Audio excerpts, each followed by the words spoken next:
सुप्रभात बच्चों। आज हम कक्षा 5 का पर्यावरण अध्ययन विषय का पाठ 8 जीव जंतुओं की निराली दुनिया का पहला प्रकरण उड़ने वाले जंतु और चींटियाँ। तो हम विभिन्न प्रकार के उड़ने वाले जंतुओं और चींटियों के बारे में समझेंगे। तो चलिए करते हैं पाठ 8 शुरू कि जीव जंतुओं की निराली दुनिया। हमारे आसपास कई प्रकार के जीव जंतु पाए जाते हैं और इन जीव जंतुओं की अपनी अपनी विशेषताएं होती हैं। ये अपना भोजन अलग अलग तरीक़ों से ग्रहण करते हैं।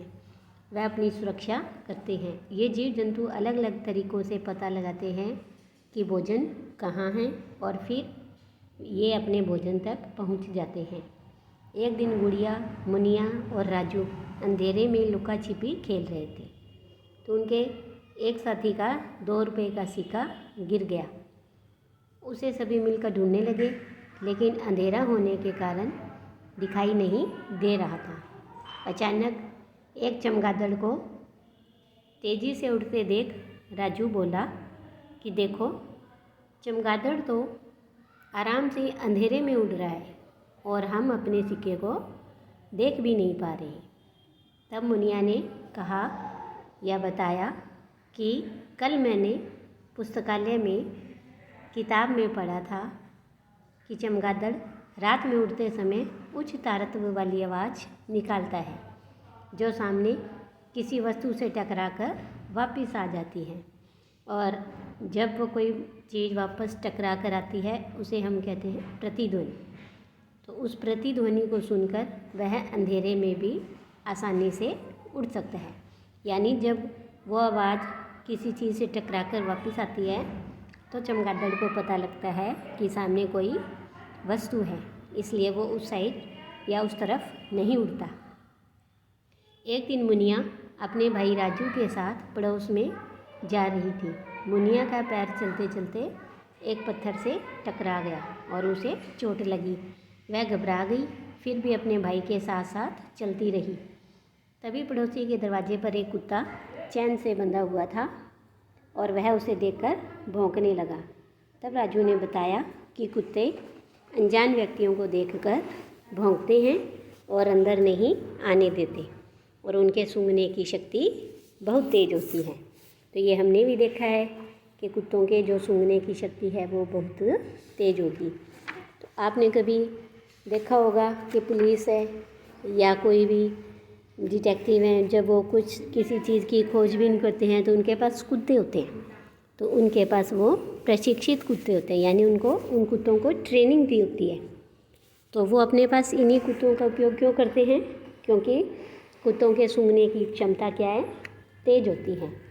और चमगादड़ की तरह ही और कौन से जानवर हैं जो रात में देख सकते हैं?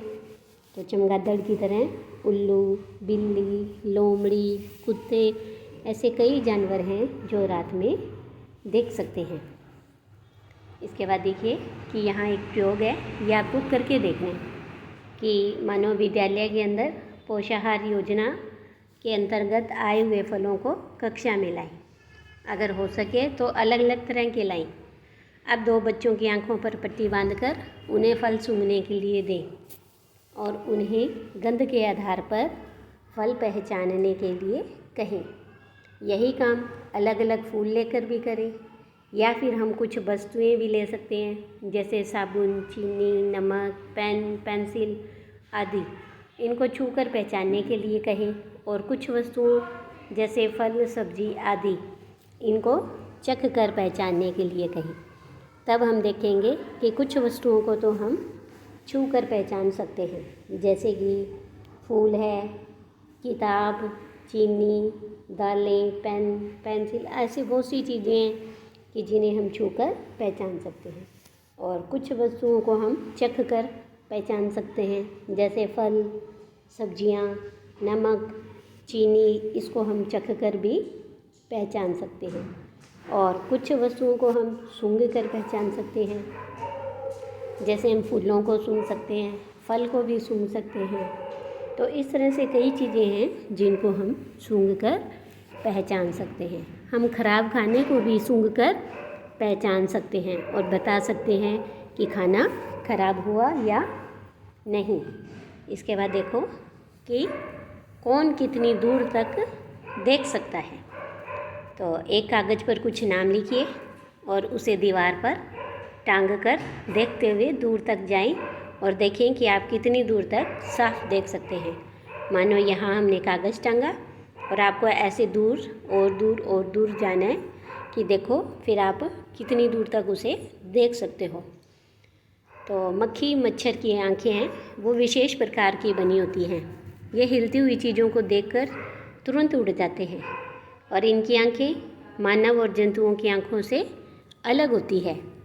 हमें अगर पीछे की ओर देखने के लिए पीछे मुड़ना पड़ता है, लेकिन मक्खी की आंख है वो कुछ इस प्रकार की बनी होती है कि वे सभी दिशाओं में देख सकती है, तभी तो हम उन्हें पकड़ नहीं पाते हैं। यानी कि अगर हमें पीछे देखना है तो क्या है, हमारी आंख पीछे जा सकती है? नहीं, हमें पीछे गर्दन को घुमाना पड़ेगा। लेकिन मक्खी मच्छर हैं, इनकी आंखें पूरी ऐसे गोल घूम सकती है, इनको अपना शरीर घुमाना नहीं पड़ता। राजू के घर के सामने तेज़ आवाज़ में गाने बजाते हुए बैंड बाजे वाले निकल रहे थे। तो यह देखकर उसने अपने कानों में उंगली लगा ली। क्यों लगाई? क्योंकि आवाज़ क्या थी?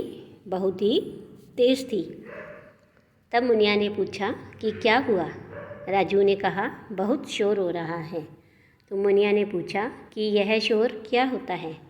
जब राजू ने कहा कि जब हमारी सुनने की क्षमता से तेज़ ध्वनि हमें सुनाई दे तो वह आवाज़ क्या कहलाएगी? शोर कहलाती है। यानी हमारी जितनी भी योग्यता है कानों की सुनने की, और अगर हमें उससे तेज़ आवाज़ सुनाई देती है तो वो आवाज़ क्या बन जाएगी? वो आवाज़ शोर बन जाएगी। तो देखो कि यहाँ कुछ प्रश्न हैं। आपने शोर होते कहाँ कहाँ सुना है? तो हमने ऐसे शोर बारात में, यातायात यानी ट्रैफिक में, फैक्ट्री में, बस स्टैंड, रेलवे स्टेशन आदि ऐसी कई जगहों पर इस तरह के तेज़ आवाज़ वाली जो आवाज़ें हैं वो सुनी हैं। शोर से हमें क्या क्या परेशानी होती है? तो सबसे पहले तो हमें बात करने में परेशानी आती है कि हम किसी की आवाज़ को स्पष्ट रूप से सुन नहीं सकते। इससे हमारा कान है वो भी ख़राब हो सकते हैं और हमारे सिर में दर्द भी हो सकता है। तो हमें शोर क्यों नहीं करना चाहिए? क्योंकि शोर करने से क्या है? ध्वनि प्रदूषण होता है। जैसे जल प्रदूषण, वायु प्रदूषण होता है, वैसे ही अगर हमारे वातावरण में अधिक तेज़ आवाज़ें होंगी तो उससे ध्वनि प्रदूषण होगा और ये हमारी सेहत के लिए क्या होगा? खराब होगा। तो आपने देखा होगा कि कुत्ता हल्की सी आहट पर चौकन्ना हो जाता है और अलग अलग प्रकार के जीवों में सुनने की क्षमता भी अलग अलग होती है। देखिए एक प्रश्न हो रहा है कि आप किन किन लोगों के कदमों की आवाज़ पहचान सकते हैं? तो हम हमारे घर के सदस्यों के कदमों की आवाज़ को पहचान सकते हैं। इसके बाद आगे देखिए कि एक सारणी दी हुई है यहाँ पर कि विभिन्न प्रकार के जंतु हम देखते हैं और किसी किसी मौसम में ये दिखाई देते हैं और किसी में बिल्कुल भी नहीं दिखाई देते। तो ऐसे ही यहाँ पर एक सारणी है जिसमें लिखा हुआ है जंतु का नाम छिपकली। तो छिपकली हमें या तो बारिश में ज़्यादा दिखाई देती है या फिर गर्मी में, ठीक है। तो सांप ये भी गर्मी और बारिश में ज़्यादा निकलते हैं, आपने देखा होगा, है ना। ऐसे ही मेंढक ये भी बारिश के मौसम में ज़्यादा आते हैं।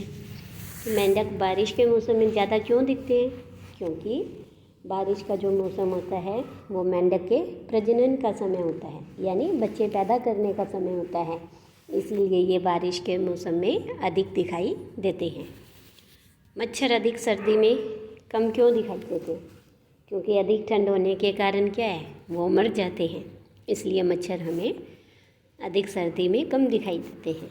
तब मुनिया ने पूछा कि राजू भैया, क्या मैं भी मछली की तरह पानी में रह सकती हूँ और चिड़िया की तरह उड़ सकती हूँ? तब राजू ने कहा, मुनिया, सभी जीव जंतुओं की अपनी अपनी विशेषताएं होती हैं। मनुष्य, पक्षी, कीड़े मकोड़े आदि एक दूसरे से भिन्न होते हैं। हम स्थलीय जीव हैं, पानी में नहीं रह सकते। स्थलीय मतलब ज़मीन पर रहने वाले, इसलिए हम पानी में नहीं रह सकते हैं।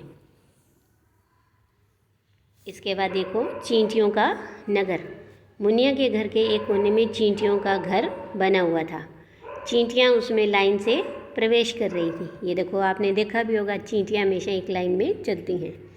ऐसे ही बगीचे में गमले के नीचे बहुत सारी चींटियाँ चलती हुई दिखाई दे रही थी। वहाँ थोड़ी नम जमीन थी। जब गमले को हटाया गया तो चींटियाँ अपने अपने अंडों को लेकर जाने लगीं। तब मुनिया की माँ ने बताया कि चींटियाँ चलते समय एक पदार्थ छोड़ती है, जिससे पीछे पीछे आने वाली चींटियाँ रास्ता पहचान पाती हैं। जब चींटी काटती है तब ये उस विषैले पदार्थ को हमारे शरीर में छोड़ देती है, जिससे हमें दर्द होता है। चींटियाँ झुंड में ही रहती हैं और इनकी अपनी दुनिया होती है। चींटियाँ मिट्टी के अंदर, पेड़ के तनों में, घरों के अंदर सुरक्षित स्थान पर अपना घर बनाती हैं। तो एक प्रश्न देखिए कि चींटियाँ एक लाइन में ही क्यों चलती हैं?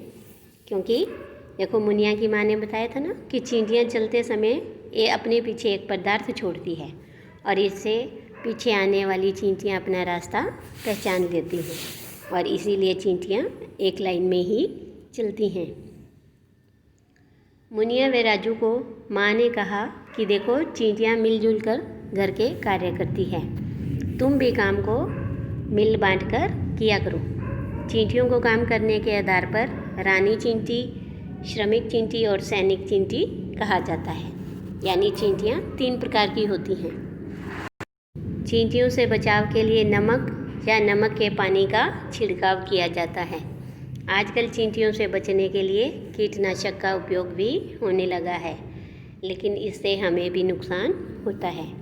अब चींटियों के कार्य देखो और कार्य के आधार पर उन चींटियों के नाम रखे हैं। जो अंडे देती हैं वो रानी चींटी, और अंडों की देखभाल करना श्रमिक चींटी, अंडों की रक्षा करना, घर की रक्षा करना, ये सैनिक चींटी का काम होता है।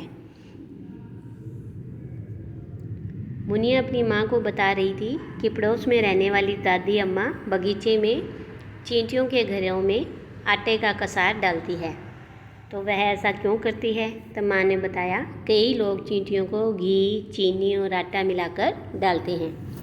वे चींटियों को भोजन देने का काम कर रहे हैं। उन्हें लगता है कि जीवों के लिए भोजन की व्यवस्था करनी चाहिए।